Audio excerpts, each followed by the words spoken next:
আসসালামু আলাইকুম। আমার প্রিয় ভাই বোনেরা কেমন আছেন? আশা করি ভালো আছেন, সুস্থ আছেন। আলহামদুলিল্লাহ আমরাও ভালো আছি, সুস্থ আছি। কেমন আছেন অবশ্যই কমেন্টে জানাবেন।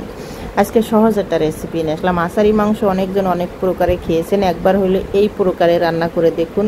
এইভাবে আষাঢ়ি মাংস,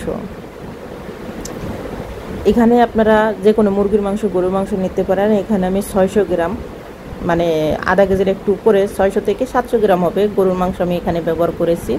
একটু ছোট ছোট করে কেটে নিয়েছি। চর্বিযুক্ত মাংস নিতে হবে অবশ্যই, তবে এখানে হাড্ডি আমি নেই, কিন্তু আপনারা চর্বিযুক্ত মাংসটা ব্যবহার করবেন। একটা প্রেশার কুকার নিয়েছি, এটা আমি একটু প্রেশার কুকারে সেদ্ধ করে নেব হালকা। প্রথমে আমি একটু সেদ্ধ করে নেব হালকা, জাস্ট 2 থেকে 3টে বাসি দেওয়া পর্যন্ত অপেক্ষা করব আমি। এখানে কোনো মশলা আমি ব্যবহার করব না, শুধু মাংস এবং সামান্য একটু হলুদের গুঁড়ো ব্যবহার করে, সামান্য একটু পানি, ব্যাস।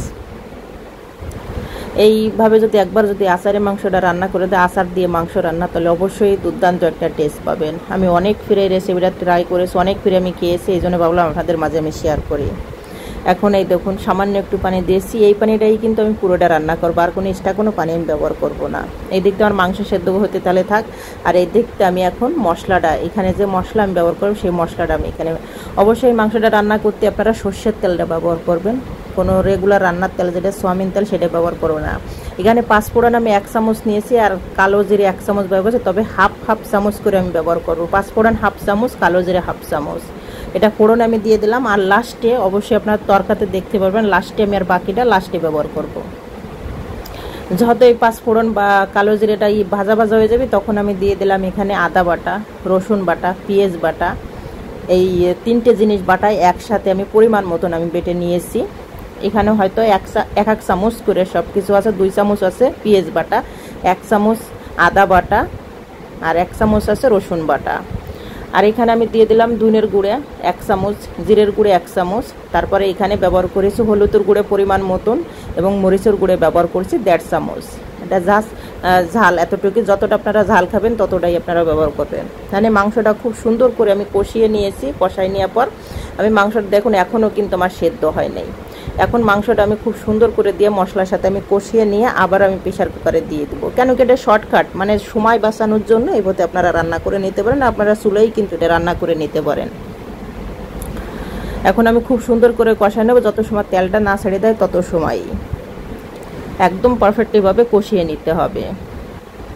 যেহেতু আচারে মাংস, এই জন্য আচার তো অবশ্যই লাগবে, তাই না? এই জন্য আমি সাইডে কিন্তু আচার রেখে দিয়েছি, অবশ্যই আপনারা দেখতে পারবেন। দেখুন আমার মাংসটা কষানো হয়ে গেছে। এখন যে প্রেশার কুকারে আমি দেখছেন অল্প পানি দিয়েছিলাম, তাতে সামান্য একটু পানি রয়ে গেছিলো, সেই পানির ভিতরে আমি মাংসটা ঢেলে দিয়ে এখন আমি আবার মুখটা আটকাই দিয়ে আমি আবার 2-3টে সিটি মেরে মাংসটা খুব সুন্দর করে সেদ্ধ করে নেব, বেশি কিন্তু না। এখন চলে যাব আমি দ্বিতীয় ধাপে, কেন কি এখন আমার লাগবে ফোড়ন, মানে এটা তরকা লাগাইতে হবে। এখানে দিয়ে দিলাম সর্ষের তেল, আর যে 5 ফোড়নটা আমি রেখে দিয়েছিলাম হাফ চামচ করে, একটা শুকনো মরিচ দিয়ে দিলাম, তেজপাতা এবং দারুচিনি দিয়ে দিলাম। এটা খুব সুন্দর করে যখন একদম মানে হয়ে যাবে, খুব সুন্দর একটা গ্রান বের হবে, তখন এই এইটা মশলাটা আমি ঢেলে দেবো মাংসের ভিতর। এই ফোড়নটা অবশ্যই দেবেন আপনারা, এটা অবশ্যই মাঝখানে ব্যবহার করবেন, লাস্টের দিকে ব্যবহার করেন। এতে কী হবে, খুব সুন্দর একটা গ্রান বেরোবে। যত আচারে মাংস অবশ্যই এটা দেওয়ার জন্য চেষ্টা করবেন। সরাসরি আমি প্রেশার কুকারে দিয়ে দিলাম, মানে ঢেলে দিলাম মশলাটা। তারপরে আমি মাংসটা ঢেলে নেব, একটা ফ্রাই প্যানেতে ঢেলে নেব। এটা কয়েক মিনিট করে আমি রান্না করে নেব। এর ভিতরে কিন্তু আমি আচার কিন্তু দিয়ে দিয়েছি, এটার মানে আমি একটা বাটি নিয়েছি, তার 1 বাটি আচার এখানে আমি ব্যবহার করেছি। তারপর আমার মনে হচ্ছে আরেকটু লাগবে, এই জন্য আমি আরেকটু, এই যে এই বাটিতে আমি উঠে নিয়েছিলাম, আপনারা হয়তো আমি স্কিপ করে ফেলাইছি, দেখানো ভুলে গিয়েছি, আমি আগে থেকেই ঢেলে দিয়েছিলাম। অবশ্যই এই এটা আচারটা দেওয়ার জন্য বেশি। আর এটা কিন্তু আমার ঘরে বানানো আচারের রেসিপি আছে আমার ইউটিউব চ্যানেলে, টিকটকে, সব জায়গায় আছে, আপনারা দেখে আসতে পারেন। কেন কি এই তেলের আচারটা কিন্তু আমি এই বছরই বানাইছিলাম। এই তেলের আচার রেসিপিটা কিন্তু আমার দেওয়া আছে ইউটিউবে, অবশ্যই আপনারা দেখে আসতে পারেন, রান্নাঘর 01-এ। এখন আমি আচারটা দেওয়ার পর খুব সুন্দর করে আমি নাড়াচাড়া করে নিব। একদম দেখুন গ্রেভিও নাই, কেন কি একদম শুকিয়ে আসছে, সামান্য একটু আছে, বেশি এর না। লাস্টে আমি 1 চামচের মতন গরম মশলা ব্যবহার করব, এটা একদম লাস্টের দাবে ব্যবহার করব। আর খুব সুন্দর কিন্তু একটা ঘ্রাণ বের হয়েছিল আচার দেওয়ার পর, এত সুন্দর একটা ঘ্রাণ বেরিয়েছিল, বাস্তব কথা। একবার হলে এই রেসিপিটা ট্রাই করেন, এই আচার দিয়ে গরুর মাংস রান্নাটা ট্রাই করেন, অসাধারণ একটা রেসিপি পাবেন।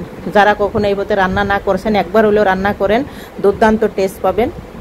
আর অসাধারণ একটা রেসিপি। যারা না খেয়েছে আমার মনে হয় তারাও কিন্তু বারবার এই রেসিপিটা ট্রাই করার জন্য চেষ্টা করবে। দেখুন একদম উপরে তেল ভেসে গেছে, আর কি সুন্দর দেখা যায়, এত লোভনীয়। সামান্য মশলা দিয়ে কিন্তু এভাবেই কিন্তু আমি রান্না করি প্রায় কিন্তু এই আচারের মাংস। আর ঘরে বানানো আচারটাই দেওয়ার জন্য চেষ্টা করবেন, আর যে আচারটা তেলের আচার সেটাই দেওয়ার জন্য চেষ্টা করতে হবে।